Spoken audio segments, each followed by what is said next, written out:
Karena baru-baru saja 2 minggu lalu, seluruh dunia bahkan dikejutkan dengan penerapan tarif resiprokal oleh Presiden Amerika Serikat Donald Trump. Indonesia tadinya tuh sempat dikenakan tarif sebesar 32% regardless ada postponing jadi 90 hari ke depan gitu ya Pak ya.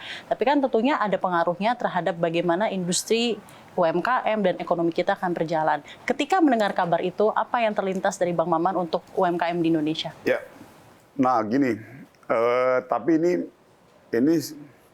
saya harus sampaikan dulu, saya harus kasih disclaimer dulu ya.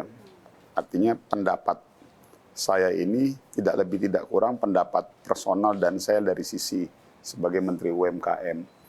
Tapi kalau pendapat secara umum, secara clear dari pemerintah kan sekarang sudah diwakilkan oleh Menko Perekonomian dan Menteri Keuangan sedang melakukan proses negosiasi dengan Amerika gitu.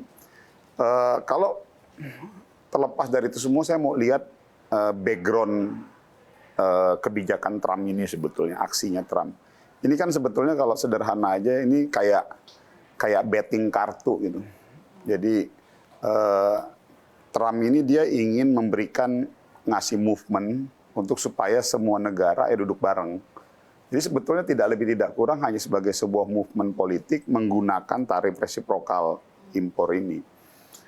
Karena kalau kita perhatikan, pasca Trump keluarkan kebijakan itu, hampir semua pemimpin negara mengusulkan untuk negosiasi. Hanya Cina aja yang melakukan retaliasi. Gitu. Jadi dari sisi itu, dan pada saat Cina melakukan retaliasi pun dibalas lagi kan sama Trump. Nah, jadi terlihat bahwa sebetulnya ini manuver yang sedang dilakukan oleh Trump, ya memang kalau secara teori ekonomi sama sekali nggak ada ini. Jadi ya memang ini murni memang manuver politik supaya bisa duduk bareng dan terjadi proses renegosiasi dalam konteks perdagangan. Itu ya, jadi pertama itu. Lalu yang kedua, ya jadi bagi saya sih kita nggak usah terlalu merespon ini secara responsif dan reaktif. Ya. Jadi biasa aja ini sebagai proses negosiasi dagang biasa dan normal-normal aja. Kebetulan aja mungkin kalau dulu hanya satu negara, dua negara, sekarang sama Trump dia sikat semua negara gitu loh. Itu aja sih sebetulnya. Jadi saya sih melihatnya kita nggak usah terlalu reaktif menyikapi ini. Nah kalau ada pertanyaan tadi, lalu bagaimana dengan UMKM kita? Begini, saya mau jelasin dulu, ini kan kayak gini nih loh Mbak. Tarif impor Amerika dinaikkan dari yang tadinya mungkin 10% jadi 32%. Sebetulnya yang pertama kali terbebani itu buyer yang di sana. Karena yang biasanya dia belanja misalnya harga barangnya 1 juta rupiah dengan tarif impor 10% jadi 1 juta plus 10% 1,1 juta. Iya, betul. Dengan dinaikkan jadi 32%, akhirnya dia jadi 1,3 juta. Kurang lebih begitu. Akhirnya sebetulnya terbebani pertama kan di sana tuh. Yang di dalamnya tuh, di Amerika di sana. Nah, impact dan implikasi terhadap UMKM kita di Indonesia itu apa? Nah, ya tadi aja, secara transaksi berjalan.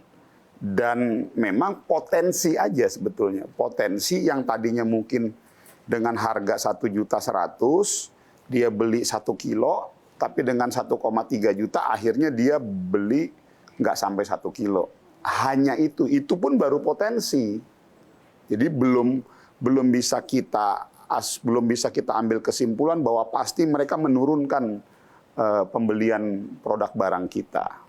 Itu dulu ya. Jadi saya mau bilang bahwa ini semua. Jadi ada inflasi harga, potensi inflasi harga. Jadi ini semua baru potensi. Nah, sekarang saya selalu bilang di semuanya.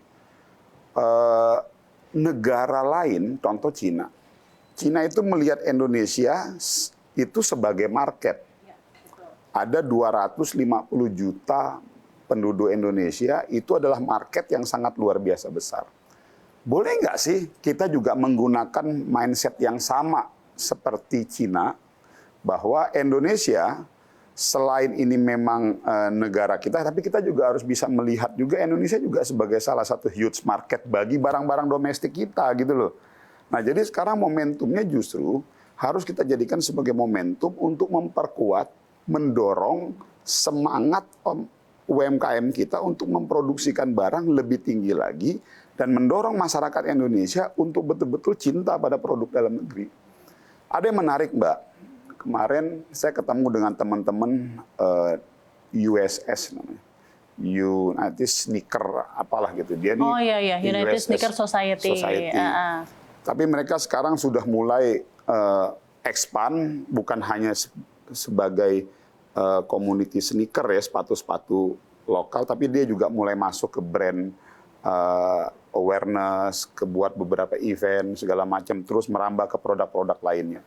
Ada yang bilang gini, dan mereka rata-rata semua 100% mereka campaign produk lokal, produk Indonesia. Tapi ada satu hal yang sekarang saya ambil dari strategi marketingnya. Mereka sekarang udah bersepakat tidak usah lagi nyebut ada brand lokal atau brand luar. Jadi udah nggak perlu lagi kita mengatakan bahwa oh ini barang dari Indonesia, ini berarti brand lokal. Karena bagi mereka sekarang secara quality antara brand lokal dengan brand dari luar itu udah kualitasnya sama.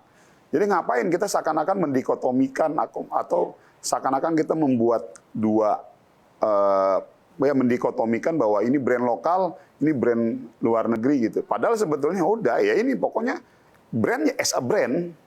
Jadi misalnya ada satu produk, brand itu diproduksikan, dimanufaktur di Indonesia, ya udah kita nggak usah bilang bahwa dia brand lokal. Kita bilang aja memang brandnya apa, misalnya kayak, mohon maaf saya menyebutkan brand ya, misalnya kayak produk barang sepatu misalnya. Kemarin mereka ada bilang tuh, mereka buat merek sepatu Gami, sepatu sport untuk sneaker untuk lari itu running. Mereka udah nggak lagi menyebutkan itu brand lokal, yaitu brand Gami gitu loh maksud saya. Jadi sekarang ini kita sudah harus mulai berani mengatakan bahwa produk kita ya sama dengan produk di sana, ya produk brand as a brand, that's it.